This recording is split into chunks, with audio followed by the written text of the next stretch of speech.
নমস্কার বন্ধুরা, এনপি চ্যানেলে আপনাদের স্বাগত। আমি আজকে রান্না করেছি চাল কুমড়ো, যেটা পুর বলে, বড় হয় পুরো হয়, ওটাকে পুর বলে, ওটা রান্না করেছি। তাই আপনাদের সঙ্গে শেয়ার করতেছি। এই যে চাল কুমড়োটা অনেক বড় নিয়েছি, সাদা সাদা হয়ে গেছে গাটা, দেখেন সবুজ থেকে বাড়িরই অনেক হয়েছে।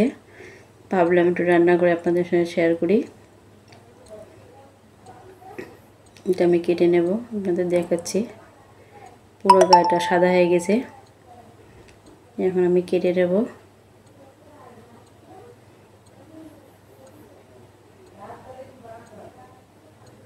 আমি কেটে নিচ্ছি, এই যে কেটে নিয়ে ছিলে নিচ্ছি।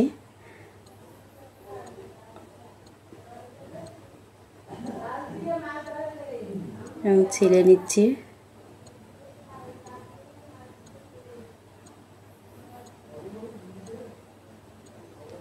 সে ডুমো ডুমো করে কেটে নিচ্ছি। কেটে নেওয়াটা দেখতে পারে পানি নেই, কেটে নিয়ে ভাপিয়ে নিয়েছি। এখন কড়াই গরম হয়ে গেছে, এখন দিয়ে দিচ্ছি তেজপাতা ফোড়নের জন্য, দিয়েছি কুচানো পেঁয়াজ,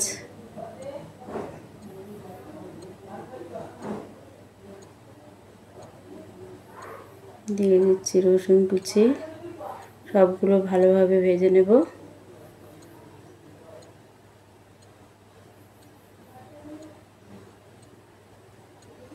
সবগুলো ভালোভাবে ভেজে নিচ্ছি।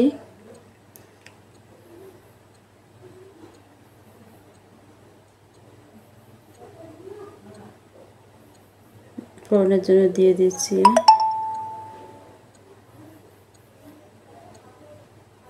কালো জিরে,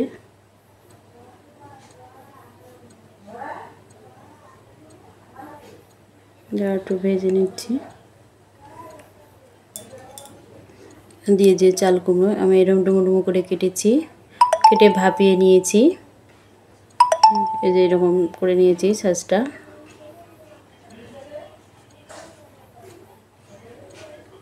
দিয়ে দিচ্ছি লবণ,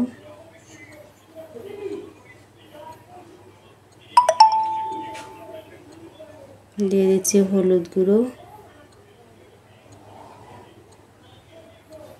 দিয়ে যে লাল লঙ্কা গুঁড়ো। এটা লঙ্কা গুঁড়ো দিয়ে বানালে ভালো হবে, কাঁচা লঙ্কা দিয়ে করলে রঙটা ভালো আসে না।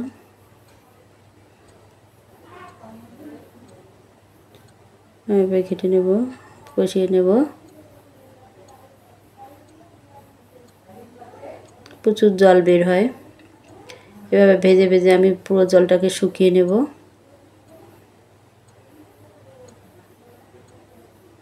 এখন দিয়ে দিচ্ছি আমি কাজু বাদাম বাটা, পোস্ত বাটা, একসঙ্গে বেটে নিয়েছি, দুটা দিয়ে দিলাম।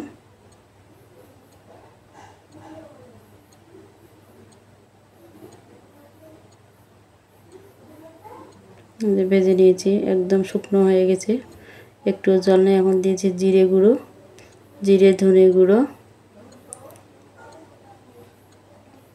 দিয়ে আমি আরও একটু ভেজে নেব।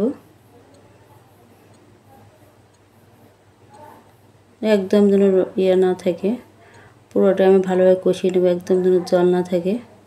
যত ভাজা ভাজা করা যাবে তত টেস্ট হবে, ভালো লাগবে।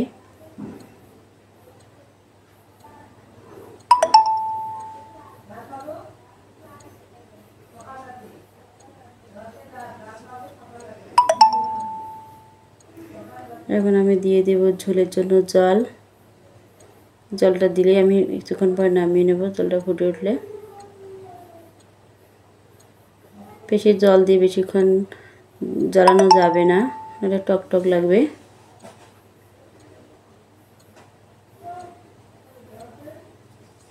জলটা টক উঠে গেছে, আমি এ পর্যায়ে দিয়ে দেবো মাছ। তবে এটা ইলিশ মাছ দিয়ে খেতে খুব দারুণ হয়। আমার কাছে ইলিশ মাছ ছিল না, বাটা মাছই ছিল, আমি বাটা মাছ দিয়ে দিচ্ছি। আপনারা ইলিশ মাছ দিয়ে খেয়ে দেখবেন, অনেক টেস্টি হয়, খেতে দারুণ লাগে।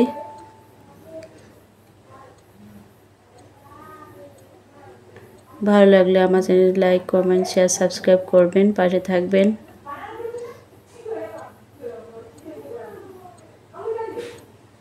কালারটা কত সুন্দর হয়েছে, ভালোভাবে ইয়েটা হয়ে গেছে, ফুটে উঠছে জলটা।